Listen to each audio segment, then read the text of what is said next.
Hello दोस्तों, कैसे हो? Good evening. मैं विजय एक बार फिर आपके सामने आज कुछ स्पेशल है।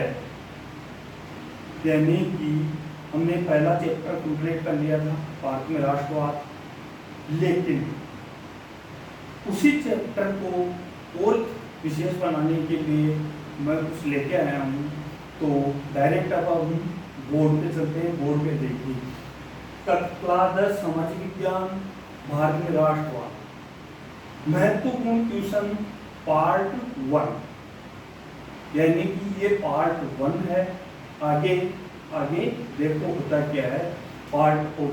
तो इसमें क्या है दोस्तों कि जो हमने पढ़ा तो उसके जो महत्वपूर्ण क्वेश्चन, जैसे ऑब्जेक्टिव हो गया, वन लाइनर हो गया, या फिर रिक्त स्थान वाले, लगभग 40 क्वेश्चन, मतलब 30 क्वेश्चन के आसपास आएंगे अपनी इसमें, लगभग 30 के आसपास। तो मैं चाहता हूँ कि वो 30 क्वेश्चन आए वो किसी के भी गलत ना हो, 30 के 30 राइट हो। तो मैंने इस हिसाब से ही ये जो क्वेश्चन है वो अरेंज किए हैं। तो अब हम क्वेश्चन को स्टार्ट करते हैं, बने रहिए। तो महत्वपूर्ण प्रश्न पार्ट 1, यानी कि ये 2-3 पार्ट में कवर होगा। पहला क्वेश्चन है 1921 की जनगणना के अनुसार दुर्भिक्षा और महामारी से कितने लोगों की जान गई। मैंने बहुत अच्छी तरह डीपली पढ़ाया था, और जो भाई बहन नए जुड़े हैं वो प्लेलिस्ट में जाके देख सकते हैं। बहुत डीपली मैंने 2-3 बार पढ़ाया है। तो कितने लोगों की डेथ हुई थी, यानी कि दो चीजें आ गई यहाँ पे, दुर्भिक्षा यानी भूखमरी और महामारी, फ्लू की वजह से कितने लोगों की जान गई। जनगणना 21 में हुई थी। तो इसमें आंसर आएगा इसका 1,20,000 से 1,00,000।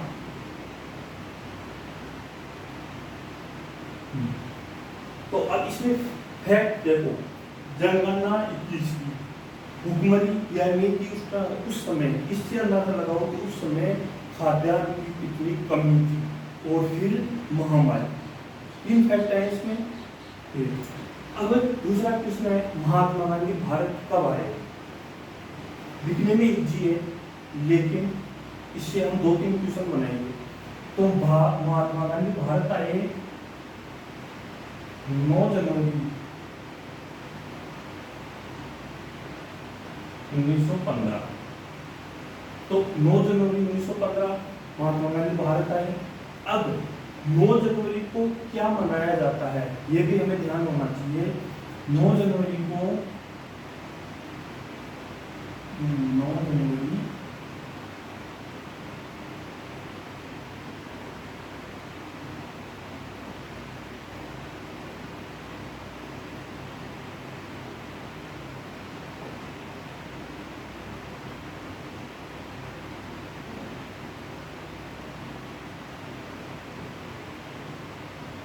9 जनवरी को क्या मनाया जाता है, प्रवासी भारतीय दिवस।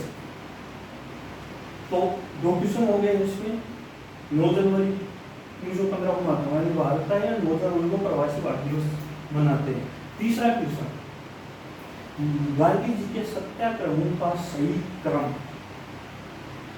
यानी कि जो महात्मा गांधी जी ने जो शुरुआत में जो सत्याग्रह किए थे 3, उनका सही क्रम क्या है।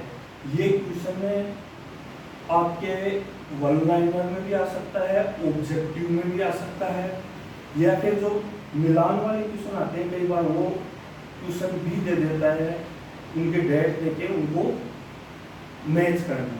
तो इसका आंसर होगा, पहला तो है चंपारण बिहार 1917, चंपारण बिहार 1917। फिर दूसरा है खेड़ा,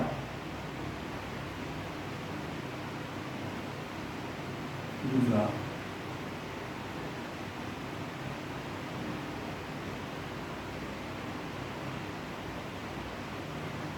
1917। देखो यहाँ डेट कंफ्यूज वाली हो सकती है दोस्तों, कहीं कहीं 1918 आता है, लेकिन हम अकॉर्डिंग एनसीईआरटी चल रहे हैं, तो अकॉर्डिंग एनसीईआरटी 1917 ही हमें मानना होगा। यदि कहीं कहीं 18 भी है, लेकिन अकॉर्डिंग एनसीईआरटी 17 है। तीसरा था अहमदाबाद।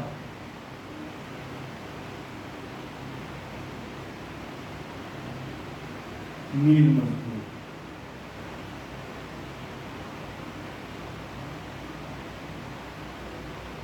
ये था 1918 में। अहमदाबाद मील मजदूर, अहमदाबाद का गुजरात में। तो ये गांधी जी के सत्याग्रह का सही क्रम है। फिर अगर इसमें रोलेट एक्ट क्या था, तो रोलेट एक्ट देखो इसको इसका क्वेश्चन को कई तरह से पूछ सकता है, लेकिन हम इसका पूरा अगले क्वेश्चन में इसको पूरा डिस्क्राइब करेंगे। तो पहले तो है रोलेट एक्ट क्या है, तो सीधा सा है दमनकारी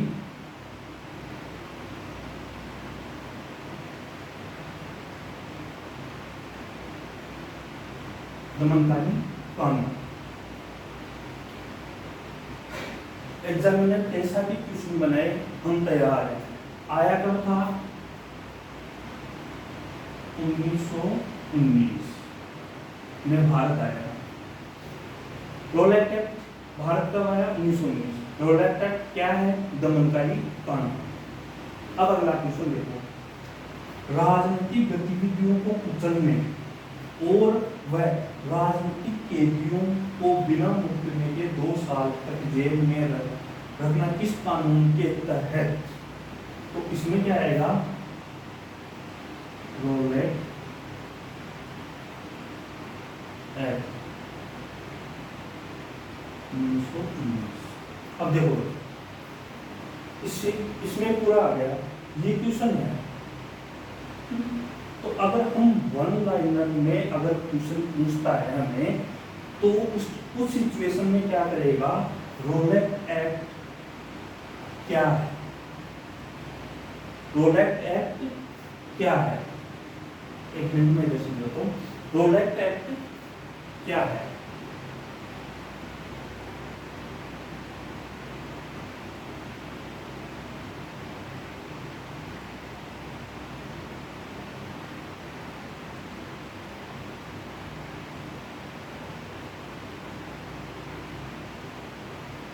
क्या है, अगर ऐसे क्वेश्चन पुटअप करता है तो फिर हमें ये आंसर देना है कि रोलेट एक्ट राजनीतिक गतिविधियों को कुचलने, राजनीतिक कैदियों को बिना मुकदमे के 2 साल जेल में रखना। तो ये तो रोलेट एक्ट मतलब इसको क्वेश्चन बना दे तो ये आंसर हो जाएगा, ये क्वेश्चन है तो ये आंसर हो जाएगा। तो ये वन लाइनर और ऑब्जेक्टिव बेस्ड कैसा भी आए, बस ये ध्यान रखना। और फिर जलियांवाला बाग हत्याकांड कब हुआ और किसने किया, किसने का मतलब यहाँ पे ये है कि उस समय किस व्यक्ति ने वहां अंदर फायरिंग करवाई। तो ये हुआ था 500 रईस का 13 अप्रैल 1919। ये भी रोलेट एक्ट से संबंधित है। और किसने करवाया था, तो जनरल डायर ने।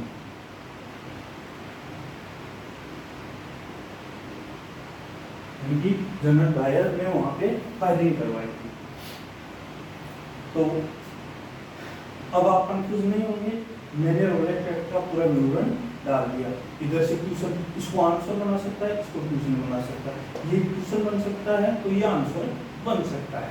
और एक और ध्यान रखना कि बाय द वे ये क्वेश्चन आ जाए कि रोलेट एक्ट में राजनीतिक कैदियों को कितने वर्ष के लिए बिना मुकदमे के जेल में रख सकते हैं, तो 2 साल। ये है 2 साल। इसमें से सारे क्वेश्चन आ गए रोलेट एक्ट के।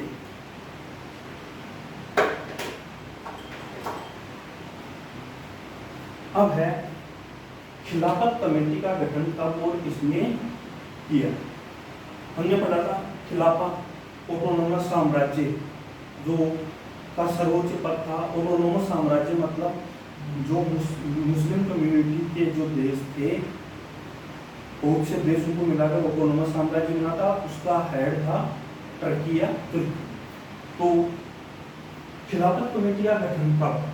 तो खिलाफत कमेटी का गठन दोस्तों हुआ था मार्च 1919। मार्च 1919। और किसने किया था? तो इसमें आ जाएगा अली बंधु।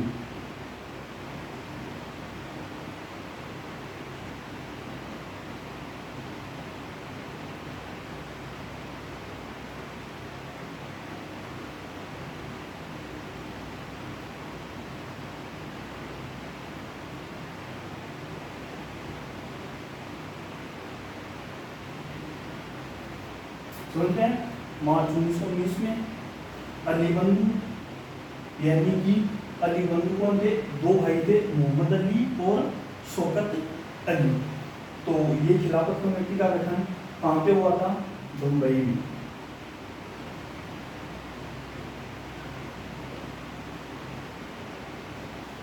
ओके, तो अब इसमें कंफ्यूजन नहीं होना, सारे क्वेश्चन है, मतलब जो भी इसके क्वेश्चन बनते हैं वो सब। अब जो अगला नेक्स्ट क्वेश्चन है, खिलाफत आंदोलन। ध्यान से रखना, खिलाफत आंदोलन को समर्थन देने तथा असहयोग आंदोलन चलाने का फैसला या समर्थन किस विशेष अधिवेशन में हुआ? तो इसमें देखो तीन चीजें आ रही है इस क्वेश्चन में। खिलाफत आंदोलन, असहयोग आंदोलन और विशेष अधिवेशन, तीन चीजें आ गई इसमें। तो सितंबर, इसका आंसर होगा सितंबर 1920। सितंबर 1920 कहाँ पे? कलकत्ता अधिवेशन।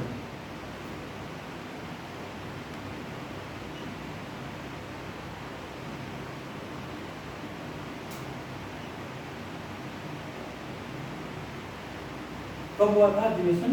कलकत्ता अधिवेशन 1920 सितंबर में हुआ था। तो अब ये देखो कि महात्मा गांधी खिलाफत आंदोलन का समर्थन करने के लिए नेताओं को एकजुट कर रहे थे और असहयोग आंदोलन चलाने के लिए चला रहे थे। अब ये विशेष अधिवेशन कैसे हुआ?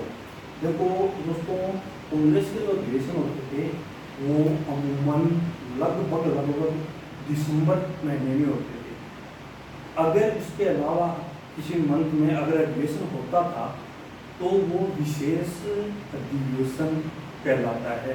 जैसे ये सितंबर में ही इन्होंने अधिवेशन बुला लिया तो ये विशेष अधिवेशन या विशेष सत्र हो गया।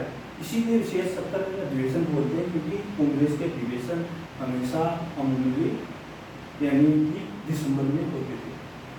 अब है हिंद स्वराज क्या है? तो दोस्तों हिंद स्वराज्य है, इसका आंसर है गांधी जी की रचना। गांधी जी की रचना।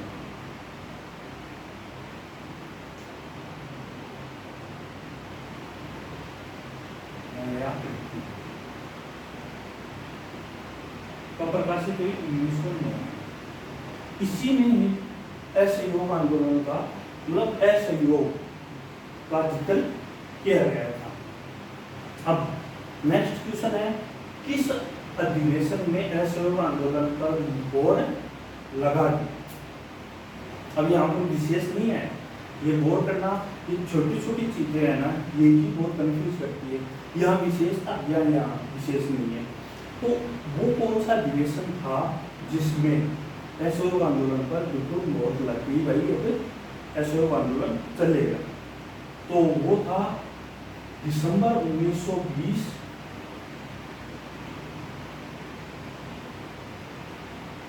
दिसंबर 1920 नागपुर अधिवेशन।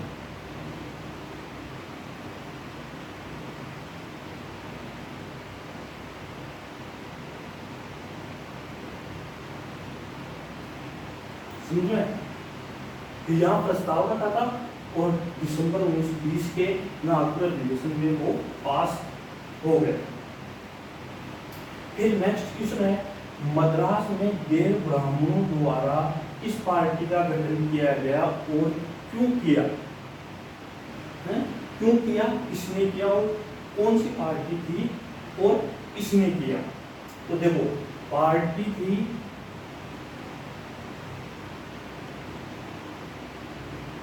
Justice party. और क्यों किया?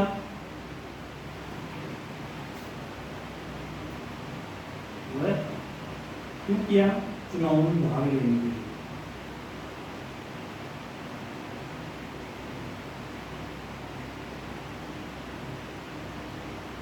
भाग लेने के लिए मद्रास प्रांत था, तो चुनावों में भाग लेने के लिए जस्टिस पार्टी का गठन किया गया।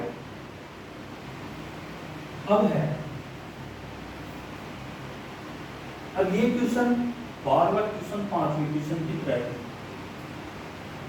विरोध या प्रदर्शन या विरोध का ऐसा स्वरूप जिसमें लोग किसी दुकान, फैक्ट्री, दफ्तर के भीतर जाने का रास्ता रोक लेते हैं। मैंने बार बार समझाया है, ये वर्ड नया है, इसको ध्यान में रखना। तो इसका आंसर क्या आएगा? पिकेटिंग।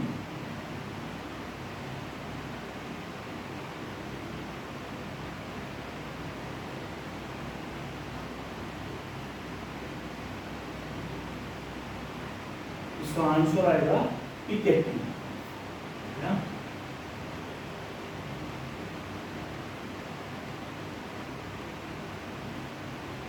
अब देखो, पिकेटिंग इसका आंसर हो गया। क्वेश्चन इतना लंबा है लेकिन आंसर शॉर्ट है। अगर बाय द वे, इसको ध्यान रखना, अगर बाय द वे एग्जामिनर ने क्वेश्चन बना दिया पिकेटिंग क्या है, तो फिर ये आंसर होगा।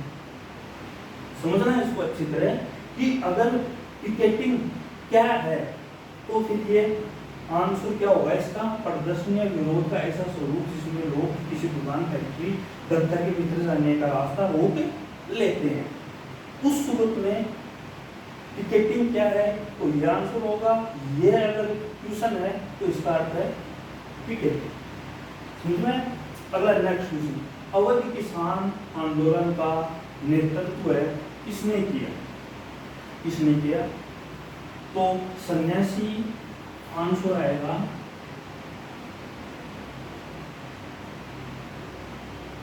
सन्यासी बाबा रामचंद्र।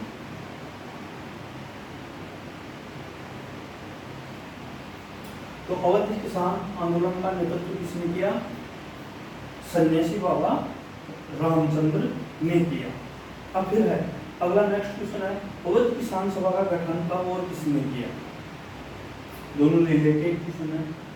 तो अब सभा का गठन आंसर आएगा इसमें 1920 में, और किसने किया था?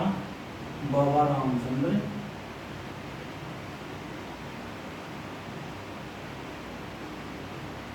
एंड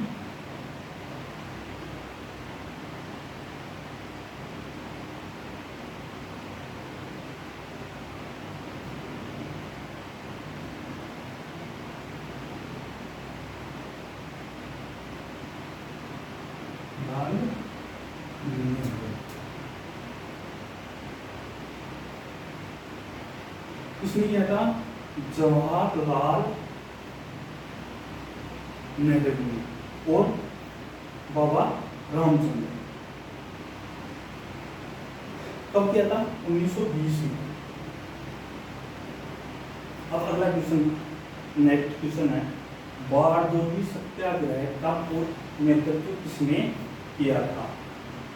तो बारडोली सत्याग्रह कब हुआ था? आंसर आएगा, मैंने बहुत बार बताया था आपको, 1928 में। 1928 में हुआ था। नेतृत्व किया था वल्लभ भाई पटेल। वल्लभ भाई पटेल। तो एक चीज ध्यान में रखना, यहाँ पे मैंने समझाया था वल्लभ भाई पटेल ही आएगा। अगर ऑप्शन में सरदार वल्लभ भाई पटेल, तो सरदार की उपाधि तो यहाँ के बाद में मिली थी। इसमें एक नोट है,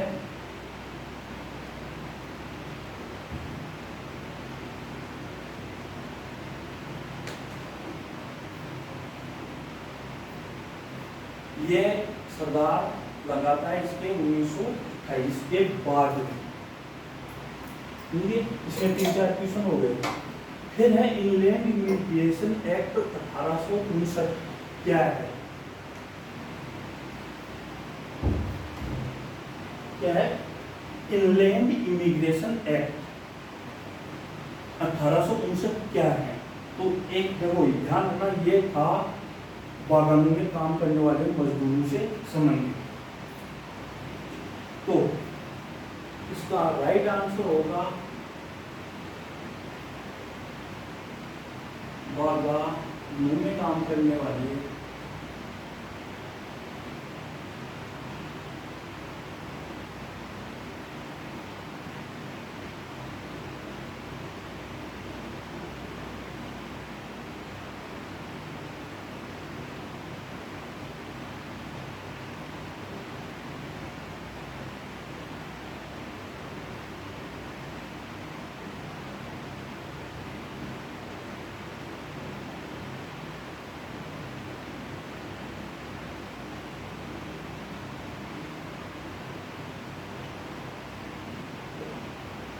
क्या हुआ?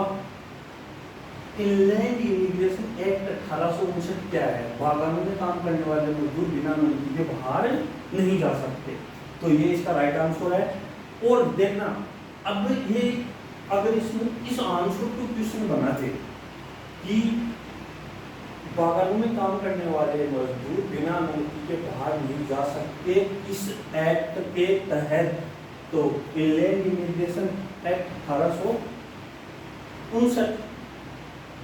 तो मैंने क्या क्वेश्चनों को ऐसे डिजाइन किया कि आंसर को क्वेश्चन बना लो, क्वेश्चन को आंसर बना लो। फिर है असहयोग आंदोलन इस घटना की वजह से स्थगित किया गया। तो इसका राइट आंसर है चोरी चोरा या घटना कब हुई थी? फरवरी 1922। क्लियर? फिर अगला क्वेश्चन है साइमन कमीशन का गठन किस ब्रिटिश सरकार ने किया? यानी कि कौन सी सरकार थी? तो इसका राइट आंसर होगा टोरी सरकार।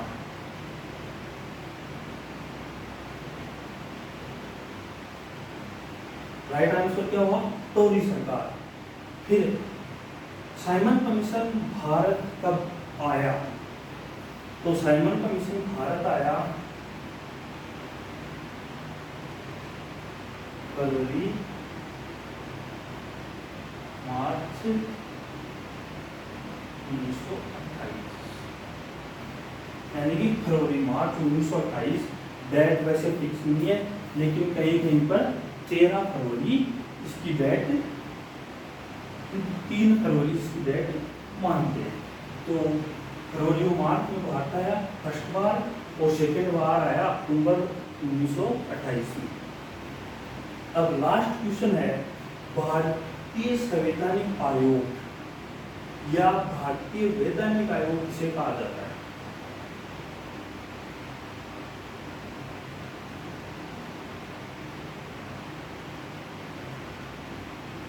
किसे कहा जाता है? तो भारतीय वैधानिक आयोग या भारतीय वैधानिक संवैधानिक आयोग या वैधानिक आयोग किसे कहा जाता है? तो वो साइमन कमीशन।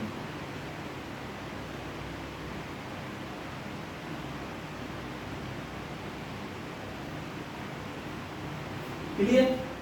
तो ये था आज का पार्ट 1। कैसा लगा आप कमेंट सेक्शन में कमेंट करके बताना। आपका एक कमेंट हमारे लिए बहुत, एक लाइक, एक कमेंट हमारे लिए बहुत उत्साह बढ़ाने वाला होता है। तो कल हम इसका दूसरा पार्ट लेंगे, फिर मंडे से अगला चैप्टर स्टार्ट करेंगे। जब जब लगेगा कि अब टेस्ट लेना है तो वो लेंगे। ये स्क्रीनशॉट ले लो या फिर प्ले लिस्ट में जाके पुराने जो वीडियो हैं वो भारत नेशनलिज्म इन इंडिया के खूब अच्छी तरह मैंने समझाया है। तो हम कल मिलते हैं इसी टाइम इसी समय। ओके, धन्यवाद।